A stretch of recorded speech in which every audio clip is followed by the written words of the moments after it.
Greetings, Cine Coven. My name is Laura Valenza, and I'll be your Silver Nitrate Witch for this episode of the Silver Nitrate Witches movie review brew.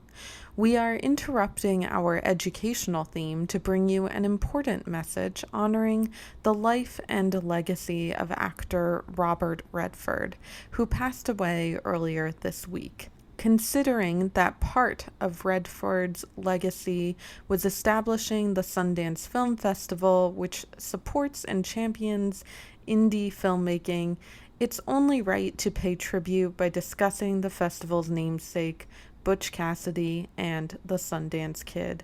And hey, a principal character in this movie is a teacher, played by the lovely Catherine Ross, so we're not totally off theme.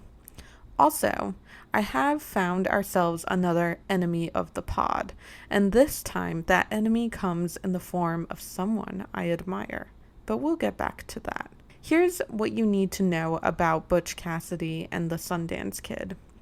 It came out in 1969 and was directed by George Roy Hill.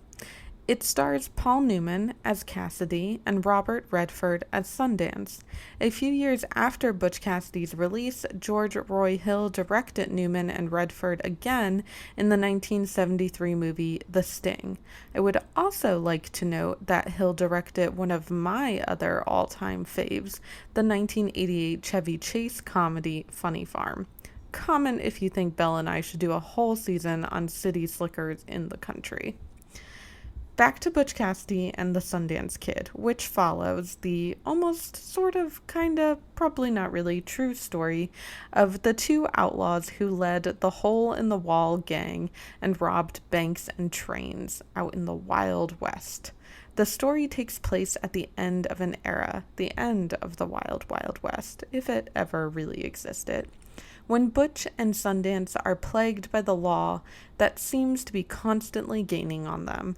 They've robbed the Union Pacific Railroad one too many times, even though poor Woodcock has tried so nobly to defend it from their dynamite. And now the best outlaw wranglers in the West are hot on their trail. They hide out in a brothel, in a teacher's, Catherine Ross, house, basically with all the women they've charmed over the years. But they can't charm themselves out of this one, and soon it looks like they won't be able to outshoot, outrun, or outwit the law.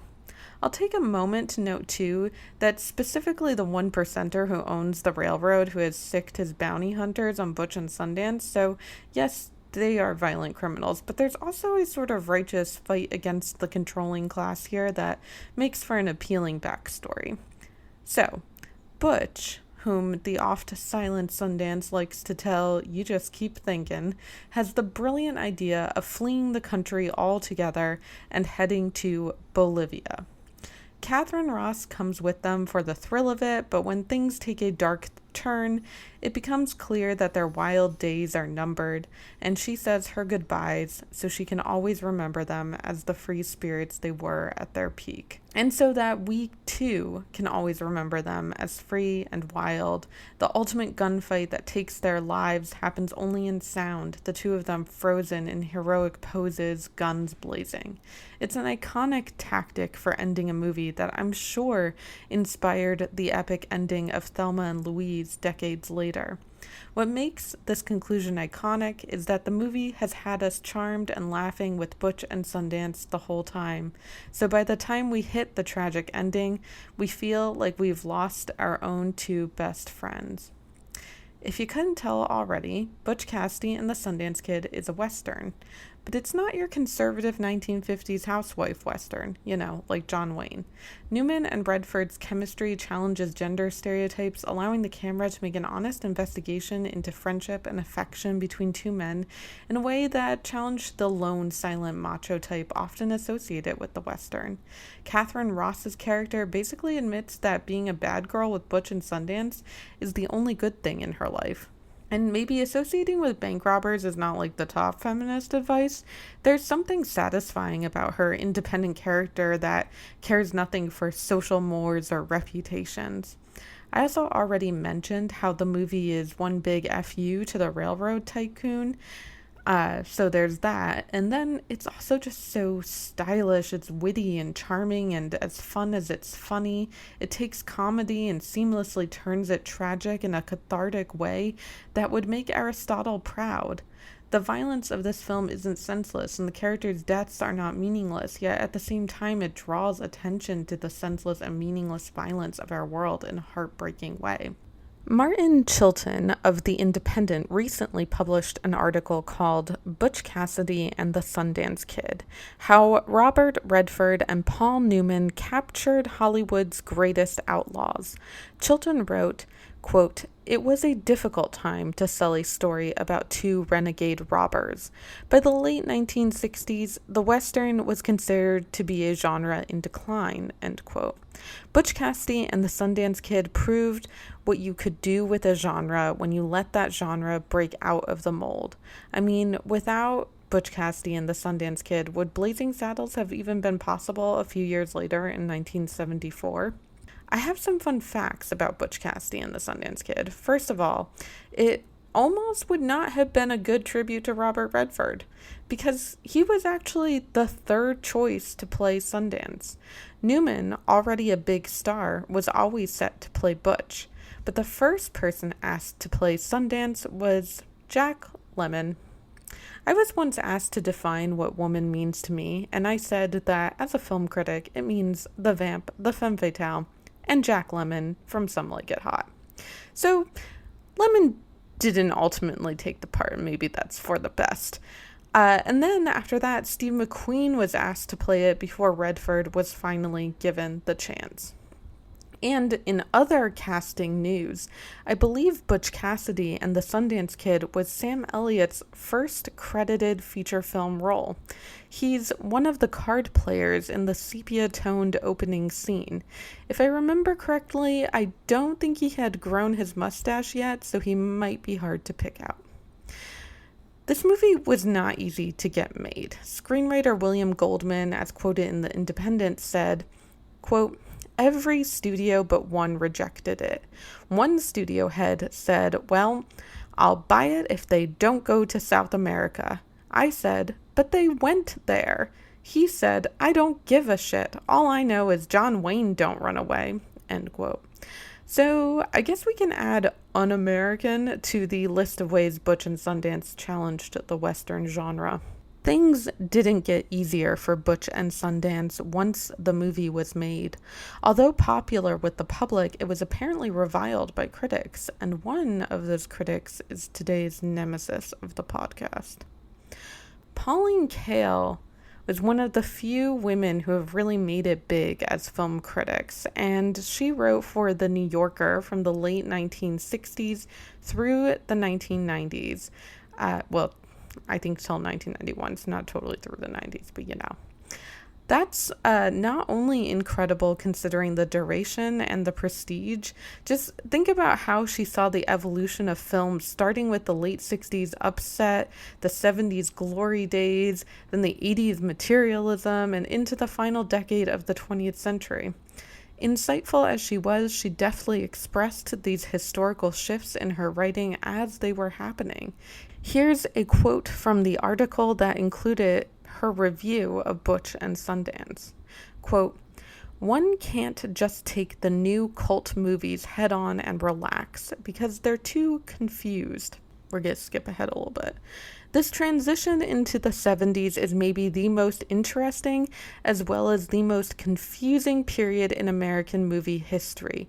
Yet, there's real possibility that because the tastes of the young audience are changing so fast, the already tottering studios will decide to minimize risks and gear production straight to the square audience and the networks. That square audience is far more alienated than the young one, so alienated that it isn't looking for anything at the movies. End quote. Of course, we know that the decade that followed this ended up really completely changing the Hollywood studio system, or even kind of ending it. So deeper into the movies is a compendium of Pauline Kael New Yorker pieces from the late 1960s to 1972, I think. It starts with an article called The Bottom of the Pit, about the big shift in Hollywood and American culture happening in 1969, which she captures in her first paragraph of the article. So I'm going to read that to you. Movies, and even more movie audiences, have been changing. The art houses are now, for the first time, dominated by American movies, and the young audiences waiting outside, sitting on the sidewalk, or standing in line are no longer waiting just for entertainment. The waiting together may itself be part of the feeling of community. And they go inside almost for sacramental purposes. For all the talk and fear of ritual participation in the new theater, it is really taking place on a national scale in the movie houses, at certain American films that might be called cult films. And she kind of considers Butch Cassidy and the Sundance Kid as part of these cult films. So here are some of her descriptions of Butch Cassidy and the Sundance Kid. Quote, a glorified vacuum, end quote.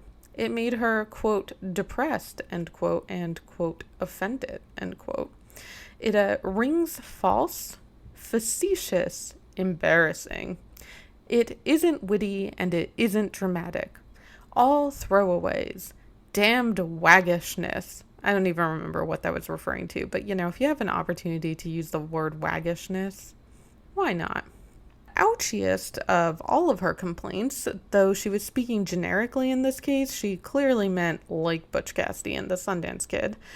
She called it this enervated, sophisticated business venture, a movie made by those whose talents are a little high for mere commercial movies, but who don't break out of the mold. I personally think the movie totally broke out of the mold and continues to inspire filmmakers to do so, but that's just me. It's fine. She also challenges Butch and Sundance's foray into South America, perhaps rightly so. She says, maybe we're supposed to be charmed when this affable, loquacious outlaw Butch and his silent, dangerous buddy Sundance blow up trains. But how are we supposed to feel when they go off to Bolivia, sneer at the country, and start shooting up poor Bolivians? I mean, I think that's actually a really great point, and we could really dig into that part of the movie. Though I do also think in general her reading of this act of the film is a little too surface level. The tone of the film definitely shifts when we hit Bolivia. There's a sense that Butch and Sundance really should not be there. They're not really so charming anymore, and the end is really nigh for them. So I don't think that the film is really condoning their presence or behavior, but it's sort of this kind of random, desperate act for these two characters. One of the simple joys of reading old film criticism is knowing how history played out when the critic did not know. Cale writes, quote, Butch Cassidy will probably be a hit. It has a great title and it has star appeal for a wide audience. Redford, who is personable and can act, is overdue for stardom, though it will be rather a joke if he gets it out of this non-acting role, end quote. Yeah. Anyway, Cale took her title for this article, The Bottom of the Pit, from one of my favorite moments in Butch Cassidy and the Sundance Kid. Let me read her quote from the article. So she says, here's a key passage from the script. The big scene when Sundance's girl, the school teacher Etta, Catherine Ross, decides to go to Bolivia with the outlaws. All right, so here's the excerpt from the script. Etta. For a moment, she says nothing. Then, starting soft, building as she goes. I'm 26, and I'm single, and I teach school. And that's the bottom of the pit. And the only excitement I've ever known is sitting in the room with me now. So I'll go with you, and I won't whine, and I'll sew your socks and stitch you when you're wounded, and anything you ask of me, I'll do, except one thing. I won't watch you die. I'll miss that scene, if you don't mind. Hold on Etta's lovely face for a moment. Then Cale says, it's clear who is at the bottom of the pit, and it isn't those frontier school teachers whose work was honest. I mean, I think that's a bit of a generalization. We don't know that they were all honest school teachers. But that's beside the point. Anyway, it might represent rock bottom to Pauline, but to me, Butch Cassidy and the Sundance Kid is as much about the movies themselves and the end of the studio era as it is about the end of the Wild West. Etta won't watch Butch and Sundance die, and neither will we. She'll miss that scene, and we will too, left only with the vision of Butch and Sundance that we want to remember them by. The beginning of the movie also has a sort of self-consciousness. The opening scene plays out in sepia tones before switching to color, and I think that switch draws attention to the fact that we are watching a movie, and it also reminds us of quintessential American cinema history. What other movie moves from sepia to color? The Wizard of Oz. We're not going to the real West, and despite the kind of sort of true story label in the beginning of the film, we're not even telling a true story. We're going to Oz. We're having a magical adventure like you can only have in the movies where beloved characters don't die, they become the stuff of legend. And that legend, even with the end of the studio era, like The Wizard of Oz has done for so long, will continue to influence and shape films to come. 1969. That's 56 years of shaping film history. So here's to Robert Redford, one incredible story who gave us so many incredible stories. Thank you for listening. Again, I'm Laura Valenza, and I also just want to thank the band Fine Motor for the use of their music.